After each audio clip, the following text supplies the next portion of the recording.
여러분들도 이런 죄를 짓기도 하지만 큰 잘못은 아닐 거다 이렇게 생각하기도 하지요.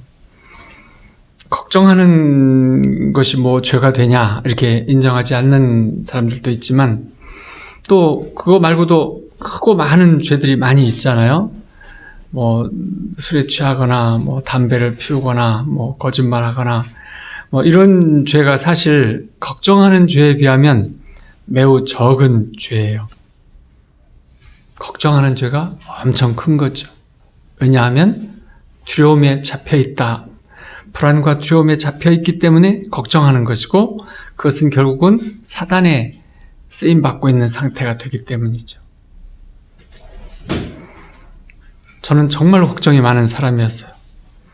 저희 어머니가 일 중독도 있으셨지만 이 걱정하는 부분에 있어서는 동네 챔피언이셨어요. 저도 그대로 닮아버렸어요.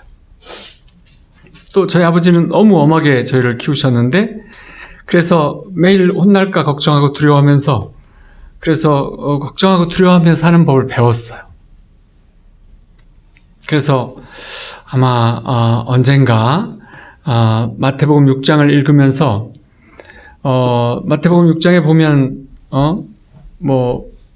하물며 너희 모든 그 이름 없는 풀들이나 꽃들도 다 하나님이 키우시고 입히시고 날아가는 그 참새들도 다 키우시고 입히시고 하는데 하물며 이렇게 말씀하시는 걸 읽고는 저는 그렇게 살 수가 없겠다고, 걱정하지 않고 살 수 있는 법만 안다면 너무 좋겠다고, 그래서 제가 걱정하지 않고 사는 길이 없다면 차라리 죽는 게 낫겠다고, 그래서 저는 성경에 있는 이런 정상적인 그리스도인이 될 수 없을 것 같다고, 그리고 내 자신이 가장 불쌍한 사람이라고 그러면서 굉장히 우울해한 세월이 많이 있었어요. 신앙생활을 하고도 한참 때까지도 이런 상태였어요. 너무 우울해서 우는 날도 많았고 또 차라리 이렇게 사느니 죽는 게 낫겠다 이런 생각도 많이 했었어요. 그리고 이 모든 것은 하나님 탓이다 이렇게 생각을 했어요. 왜냐하면 하나님께서 저를 버리신 것 같기 때문에. 제가 평생 이렇게 걱정만 하고 살면서 부모님 빚 뒤치다거리나 하고 이렇게 한평생 살다가 끝낼 것 같습니다. 이러면서 누구누구를 보세요. 그러면서 이렇게 제가 얼마나 불쌍하냐 이렇게 하면서 근데 이제 갚아도 끝이 안 보이는 빚 속에서 살았었기 때문에 그런 세월을 많이 가졌어요. 근데 성경에는 늘 너희 염려를 다 주께 맡기라. 이는 그가 너희를 돌보심이라. 이런 말씀이 있는 거예요. 베드로전서에도 보면. 근데 이 원문을 확대해서 의역하면 당신의 모든 염려, 모든 걱정, 모든 불안, 모든 근심, 신경이 많이 쓰이는 어떤 것들을 한 번에 영원히 예수님께 맡겨버리십시오. 왜냐하면 그분이 당신을 사랑하시고 돌보시고 지켜주시기 때문입니다. 이런 글이에요. 근데 한 번에 영원히 내게 맡겨라 하시는 이 말씀을 믿어지지가 않는 거죠. 그것이 이제 그래서 응답을 받지 못하는 거예요. 그리고 하는 기도들이 응답을 받지 못했어요. 그리고 말씀에 대해서도 다 깨닫지도 못했고, 그리고 하는 일은 매일 걱정하면서 그래도 이 걱정을 좀 끝이게 해달라고 기도하면서 살았죠. 그렇게 하고 갈급해하던 어느 날 성령님을 만났어요. 그 뒤에 이제 여러 가지 기도하는 방식도 바뀌고 내 삶의 방식도 바뀌고 이제 서서히 바뀌어가는 시간들이 있었는데 왜냐하면 그래서 안 것이 뭐냐면 우리의 본질이 뭐냐면 육체적인 존재가 아니라는 것이에요. 영적인 존재다라는 거예요. 그리고 이 육체적인 생각하고 판단하고 또 몸을 갖고 살고 감정을 갖고 사는 이 나는 새로운 피조물로 거듭날 수 있고, 예수님을 구세주로 믿고 주님과 함께 사는 삶을 살기 시작하면 우리는 새로운 피조물로 바뀌었다라는 것이에요. 그렇지만 우리 영혼이 새로워졌지만 우리 마음이나 감정은 옛날 그대로를 살아가기 쉽죠. 왜냐하면 내 마음과 생각과 기억이 바뀌는 것은 아니니까. 근데 이제 그것을 점차로 바꿔가는 것이 구원의 과정, 성화의 과정이라고 하는 것이죠. 그래서 성경에는 마음을 새롭게 하라 하는 말씀이 여기저기 나타나죠. 많은 말씀을 하세요. 근데 새로운 피조물이 되었다고 하는데 왜 새로운 피조물이라는 걸 경험할 수가 없을까요? 영혼이 새로워졌다. 나의 영혼이 주님과 함께하는 주님의 영혼이 나의 주인이 되면서, 내 영혼의 주인이 되시면서 이제 우리는 내 마음을 새롭게 하지 아니하면 변화받는 게 뭔지 알 수 없어요. 내 마음의 변화, 예수 믿기 전이나 예수 믿은 후나 똑같이 내가 신앙생활을 하면서 내 마음의 태도, 생각 이런 것들은 변화받아야 된다, 변화받게 된다, 이 사실을 모르는 거예요. 다르게 말하면 우리 마음 안에 옛사람의 방식인 이 겉사람, 거짓 자아를 부인하지 않고 살기 때문에 그래요. 겉사람이나 거짓 자아가 부인인 거예요. 그 말은 아닌가요? 잘 못 알아들으셨죠? 남자들만 이해할 수 있는 말인데. 그래서 이 하나님께 상달되고 응답받는 기도를 어떻게 하면 되는가? 신년 초에 매일 기도하면서 감사하면서 이렇게 살기를 원하는 분들이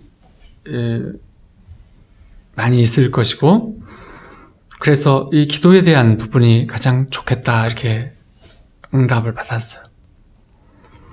그래서 예수님께서 하나님의 뜻을 알고 온전히 응답받는 기도를 들으셨던 그것을 우리가 알 필요가 있어요. 예수님께서 우리에게 해준 말씀은 뜻이 하늘에서 이루어진 것 같이 이 땅에서도 이루어지는 기도를 하라라는 말씀이시죠. 예수님이 하셨던 방식이에요. 그리고 요한복음 15장 7절 말씀처럼 너희가 내 안에 거하고 내 말이 너희 안에 거하면 무엇이든지 원하는 대로 구하라, 그리하면 이루리라. 그러니까 예수님이 하셨던 방식은 뜻이 하늘에서 이룬 것 같이 이 땅에서도 이루어지는 기도를 늘 하셨고, 우리에게 그것을 풀어서 말씀하시는 것은 너희가 내 안에 거하고 내 말이 너희 안에 거하면 무엇이든지 원하는 대로 구하면 이루어 주신다라는 말씀이셨어요.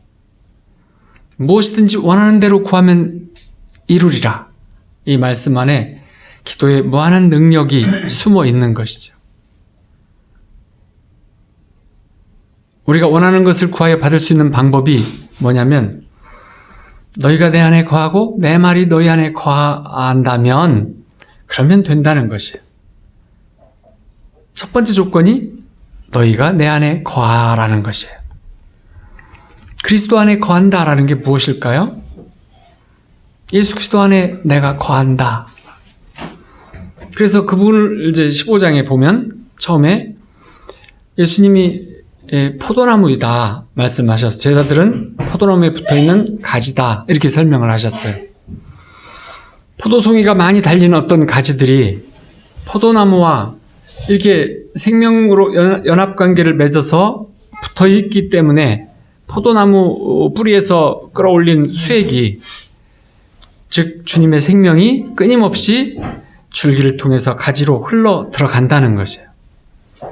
이 가지들은 자신들이 독립적인 생명을 가지지 못하는 것이죠.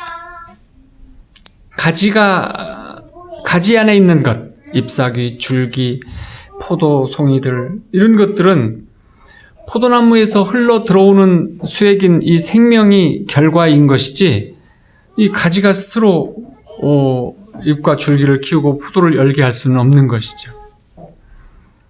우리가 그리스도 안에 거한다 하는 것은 포도나무 가지가 포도나무 줄기에 붙어 있는 것처럼 그분과 생명의 관계를 맺어 있는 것이에요.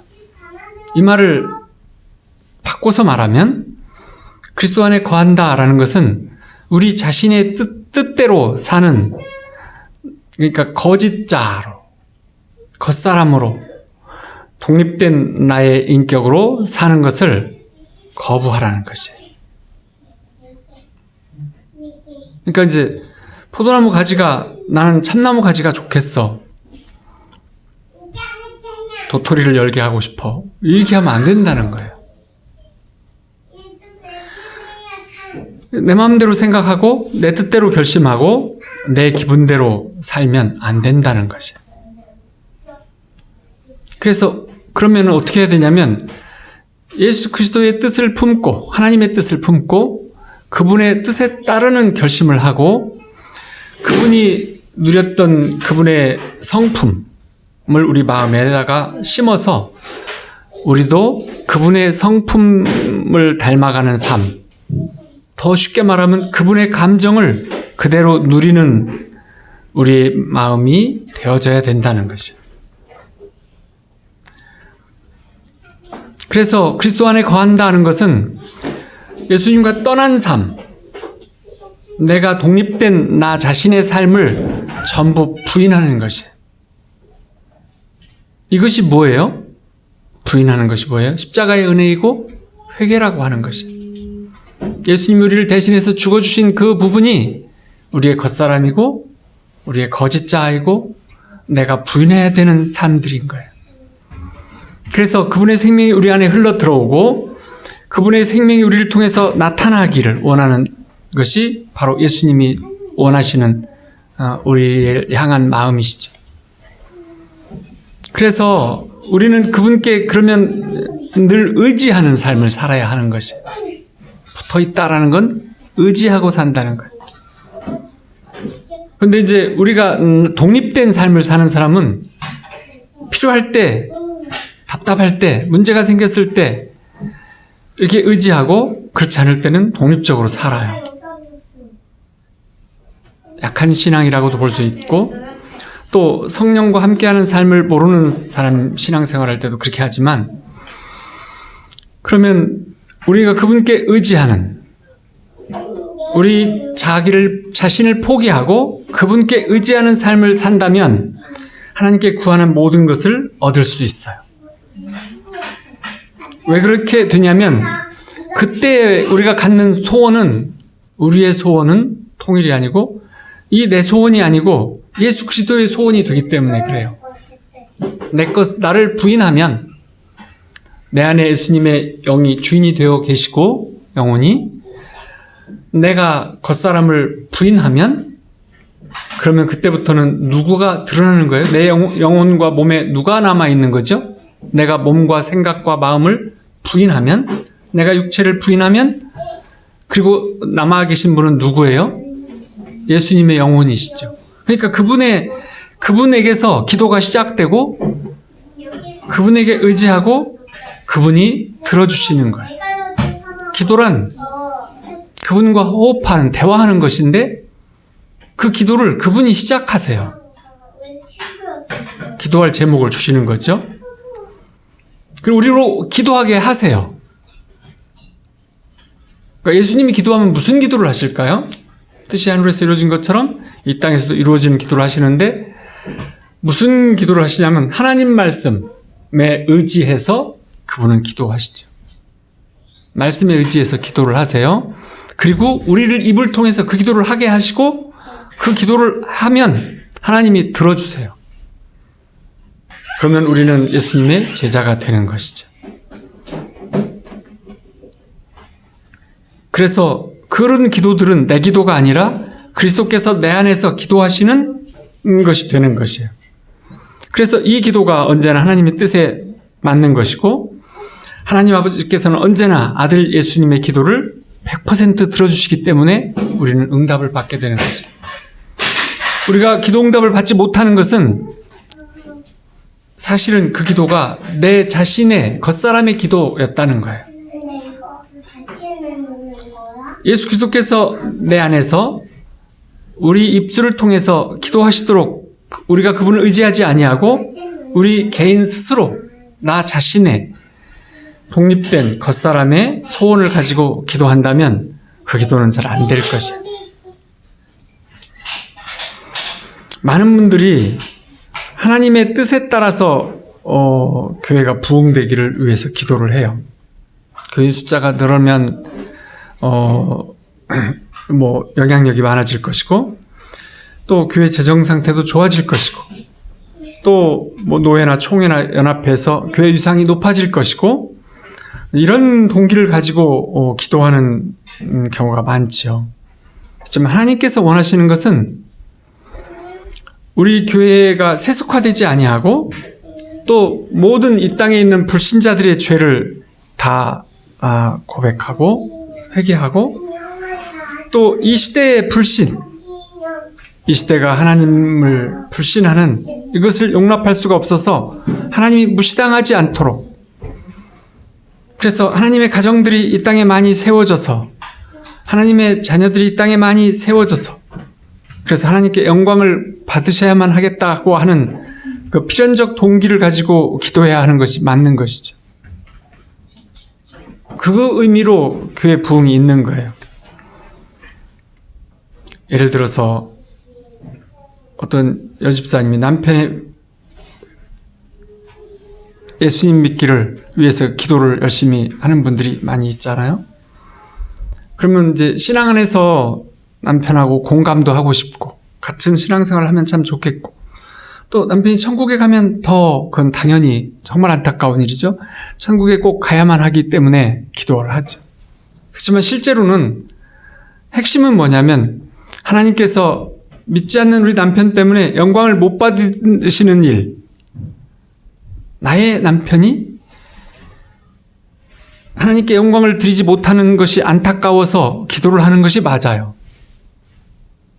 어떤 기도를 들어주시냐인데, 그런 기도를 들어주시는 거예요. 그것이 예수님 뜻에 맞는 거죠? 다 같은 거죠. 그게 다른 거, 물론 같아요. 하지만 하나는 나의 소원이고, 또 하나는 예수님의 소원이고. 다른 것이에요. 같은 것이 아니에요. 또 우리가 성령 충만을 받기를 원하는 것, 또 그것도 개인적인 이유를 때문에 가면 안 돼요. 자신이 행복해지고, 가정도 해피해지고, 잘 되고, 질병과 삶의 고통에서도 벗어나고, 능력 있는 삶을 살고 싶어서 성령 충만을 구하죠. 그렇지만 실제로는 나의 능력 없는 삶, 하나님께 영광을 돌리지 못하는 삶, 또 나의 미지근한 신앙생활 때문에 하나님의 영광이 가려지는 삶을 이렇게 살고 싶지는 않다. 이거는 안 되는 일이다. 라고 하는 동기에서 성령 충만을 구해보세요. 오직 하나님의 영광이 나를 통해서 많이 받기를 원하시는데, 나는 그런 것을 드리지 못하는, 올리지 못하는 삶을 사는 것 자체가 너무 안타깝습니다. 하고 구하는 일. 이것이 예수님의 뜻인 거죠.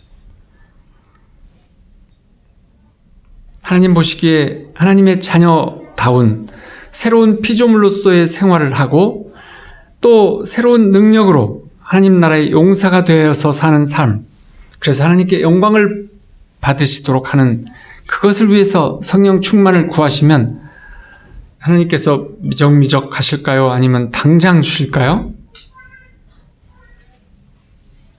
대답 못 하시는 거 보니까 그건 말할 뭐가 아닌 거죠? 당장이시겠죠? 그래서 예수 그리스도 안에 거한다라는 것은 그분을 예수님을 나의 구세주로 영접하는 거예요. 그래서 그분 안에 있는 것이죠. 그래서 예수 그리스도 안에 있으려면 예수님께서 죽음의 권세, 죄의 권세를 다 이기시고 부활하신 구세주로 모든 우리 영혼육을 다, 또 우리의 삶과 모든 관계와 이 땅의 모든 것들을 지배하시는 분이다 라고 하는 고백을 통해서 나의 주인으로, 내 영혼의 주인으로 영접하면, 그러면 그때부터 예수 그리스도 안에 거하는 것이에요. 예수 그리스도 안에 거하는 삶은 어렵고 복잡하지 않아요. 그래서 나의 중심적인 삶을 부인하면, 내가 복음을 믿지 않고 요한복음을 믿으면, 예수님의 복음을 받아들이면, 내가 복음을 버리는 일, 나의 겉사람 거짓자를 버리면, 그걸 부인하면 예수 그리스도 안에 거하는 것이에요. 그것이 핵심이에요.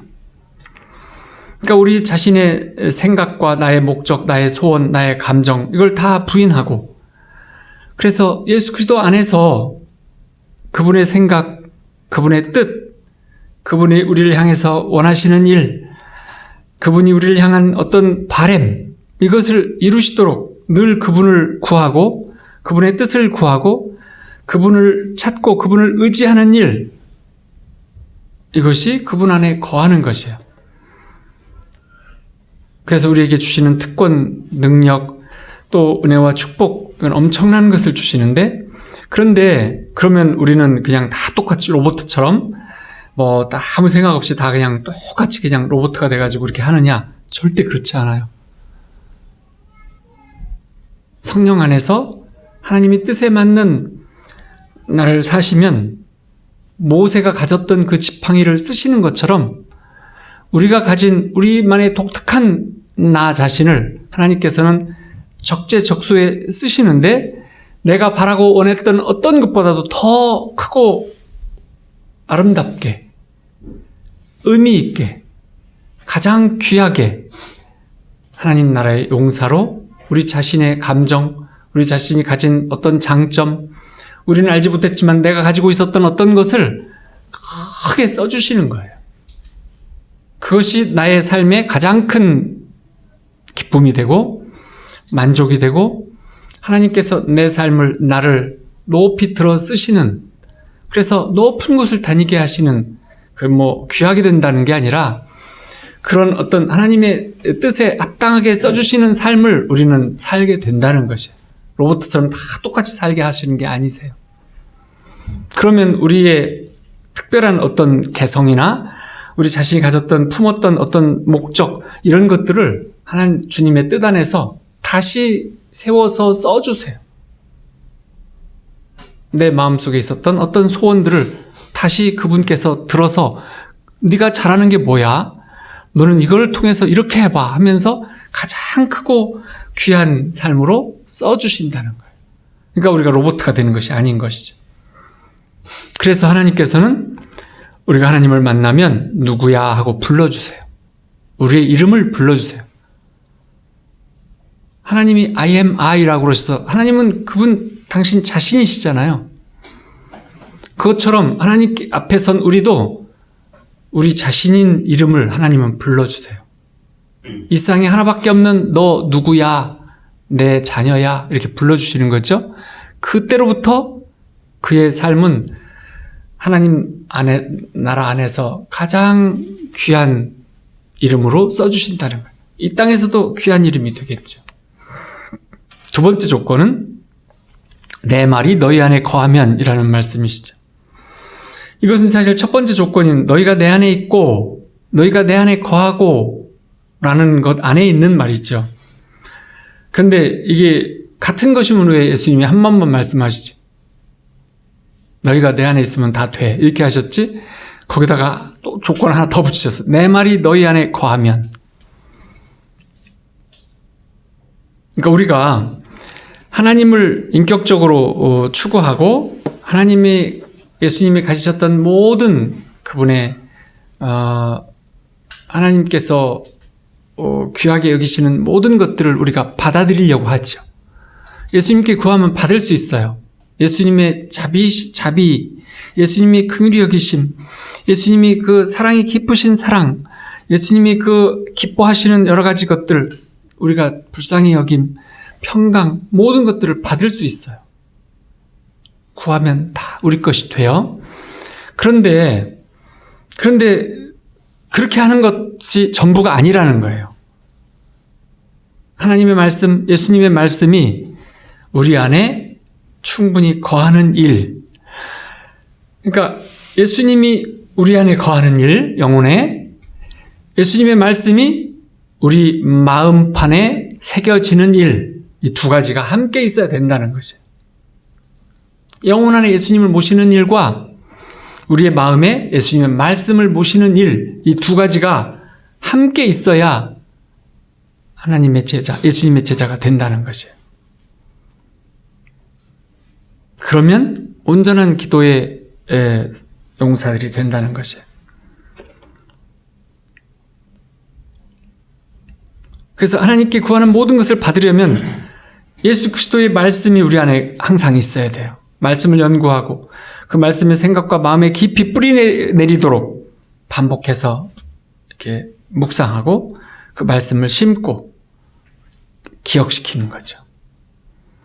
그래서 그 말씀을 기억하고 우리 삶 속에서 그 말씀에 순종하고 그것이 날마다 우리 삶과 언어, 생각, 행동을 추동해주는 동기가 되는 힘이 되어주는 바탕이 되어주도록 만들어 가는 것이에요.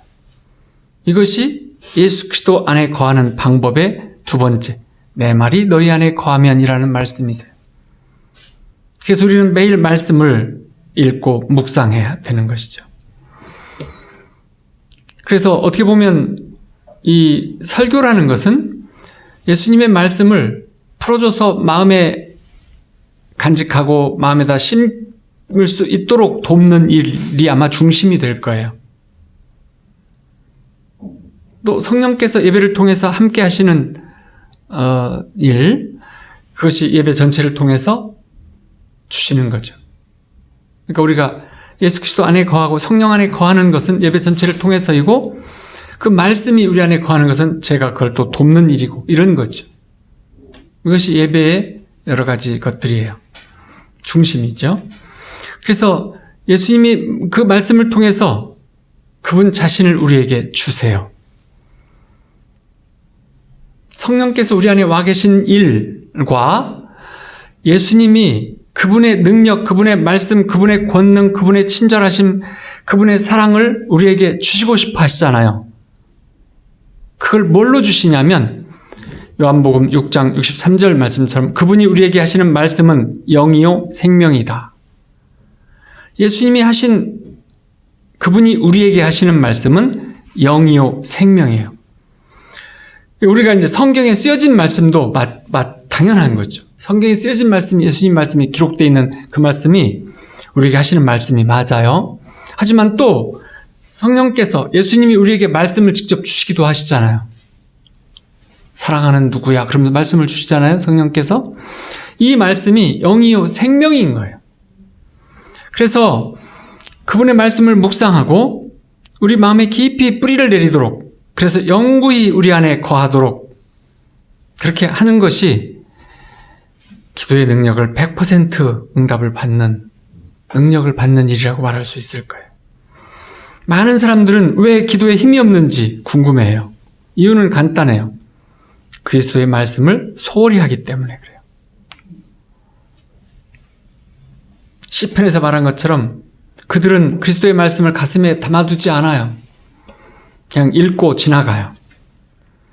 그리스도의 말씀이 마음속에 거하지 않는 것이에요. 눈으로 들어갔다 머리를 통해서 그냥 흘러가는 거예요.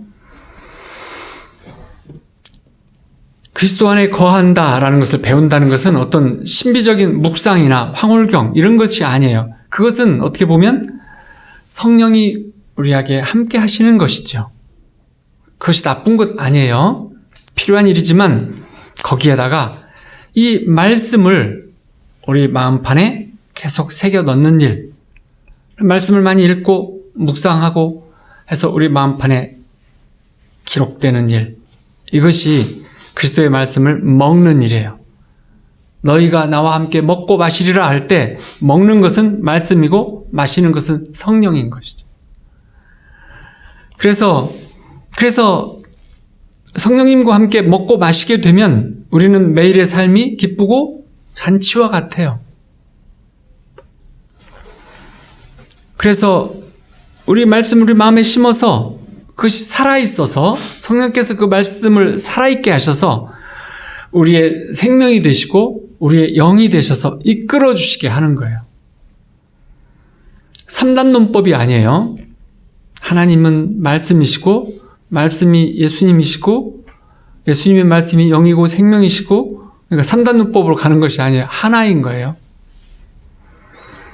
그래서 예수 그리스도의 말씀이 우리 안에 거하도록 하면 그 말씀이 우리의 몸과 마음을 움직이게 만들어주는 일, 이것이 우리가 하는 기도예요. 우리 기도의 정체가 뭐냐면 우리 입장에서는 우리가 기도하는 것이 나의 바람을 하나님께서 들어주셔서 응답 주시는 것이라고 볼 수 있지만, 하나님 측면에서 우리가 기도한다고 하는 것은 하나님의 말씀이 우리의 몸과 마음을, 하나님 말씀을 다 받아들이고 하나님께서 응답해 주실 것을 바라보고 하나님의 그 보좌를 바라보고 예수님 얼굴을 바라보면서 그분 품 안에서 다 이루어진다는 것을 바라보고 그것을 구하도록 만드는 그런 장치가 기도라는 것이에요. 특별한 어떤 것이 아니고, 그래서 그리스도의 말씀이 우리 기도를 만들어내는 거푸집인 것이에요. 말씀을 우리 마음판에다 찍어서 우리 입술로 고백하는 것, 이것이 기도예요.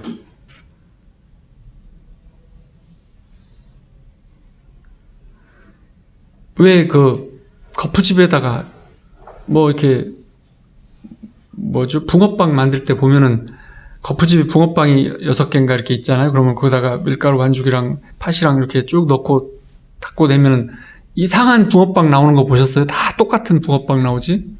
그런 거죠.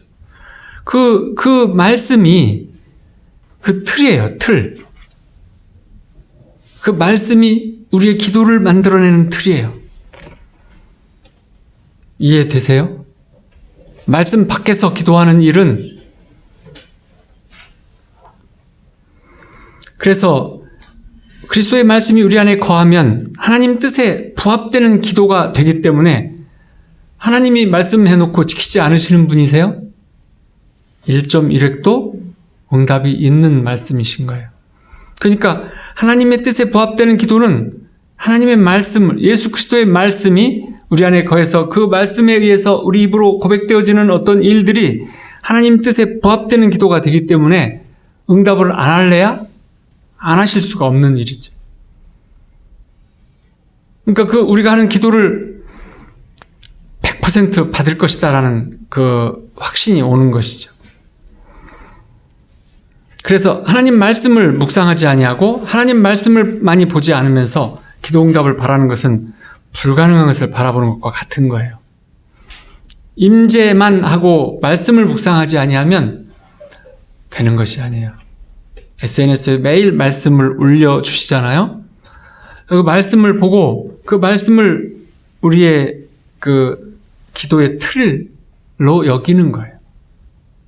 그 말씀이 내 삶에서 이루어질지어다.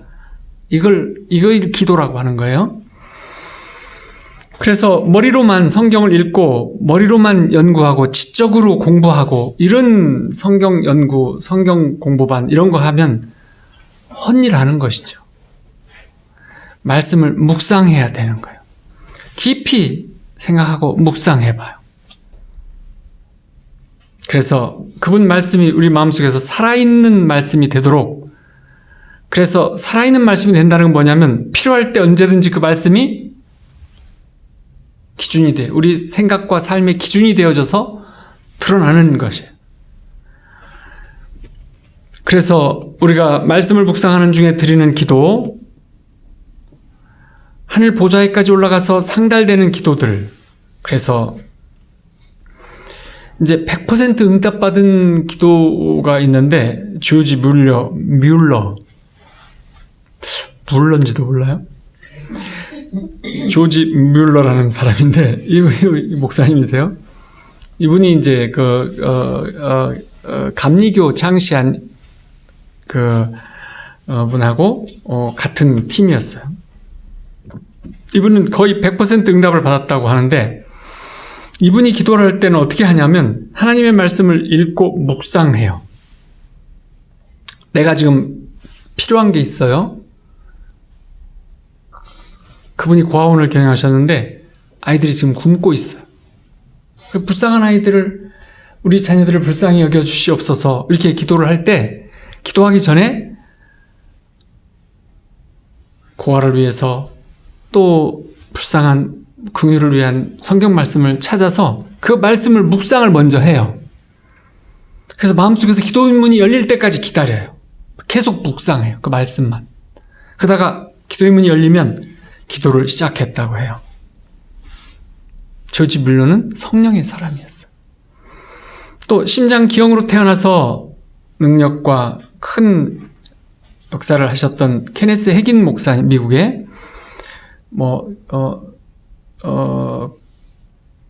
사관학교?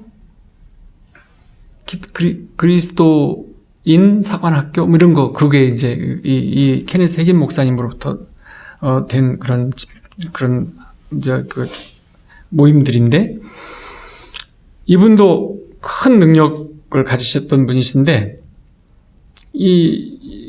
기도하실 때 해당되는 말씀을 찾아서 읽고 묵상하고 반복해서 계속 그걸 하다가 마음속에서 기도문이 열리면 응답이 임할 때까지,